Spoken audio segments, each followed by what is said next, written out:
সেটা ভাঙে না দেখো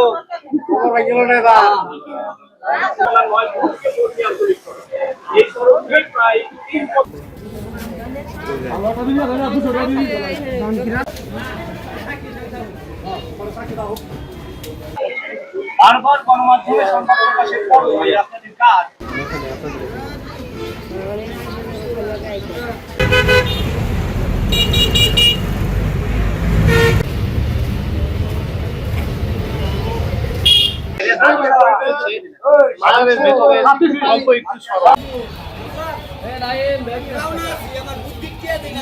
প্রায় লাখো শ্রমিক এই রাস্তাটি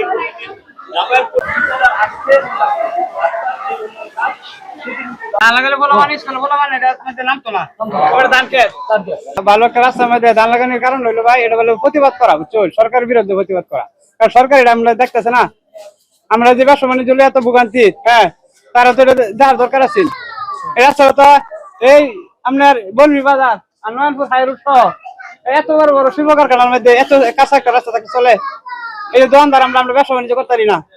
ঠিক আছে, অনেক কষ্ট হচ্ছে, 2 বছর ধরে খুঁজতে থই দিছে। আগে তাও যা ভালো আছি চলতা ফিরতে পারতাম, খুঁজতে অনাঙ্গর বিপদে ফেলাইছে। আমরা আগে 2 বছর আগে ভালো ছিলাম, কতদিন ধরে যাবো এটা 2 বছর ধরে খুঁজতে মধ্যে থই দিছে। ঠিকাদার আয়ে আবার যা, আয়ে আবার যা, এইটা কোটি রড ফেলাইছে, রডের মধ্যে বাইরে বেটানো বুড় হাসি রে পোলামান হয়ে গে হারিয়া হাই স্কুলে রাথও ভাঙে। এগুলো ভাঙাতে মনে কত ক্ষতিগ্রস্ত হইতেছে, যে অন্য হাসপাতাল রুগী আছে।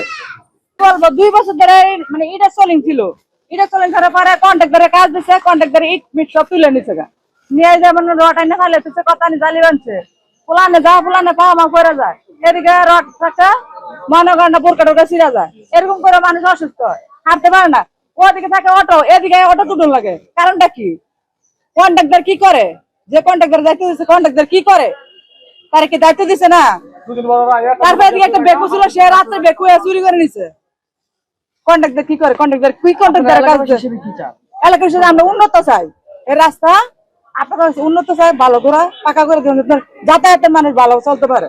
বর্ণি থেকে নয়নপুরের যে আঞ্চলিক সড়কটি আছে এটি বেশ অনেকদিন যাবত এখানে নষ্ট হয়ে পড়ে আছে। প্রায় 2 বছর হবে পতিত সরকারের পর থেকেই এই রাস্তাটি এখনো এই ভাঙচুর অবস্থায় আছে।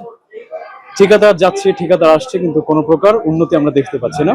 পাশে আমাদের অপটিমাল মডেল স্কুল, এখানে প্রায় 300+ শিক্ষার্থী আছে আমাদের, কিন্তু যখন ছাত্রছাত্রীরা স্কুল থেকে যায় কিংবা স্কুলে আসে তখন তাদের অনেক সমস্যার সম্মুখীন হতে হয়, কেননা এই রাস্তাটা ভাঙা, আশেপাশে দিয়ে দোকানের সামনে দিয়ে যেতে হয়।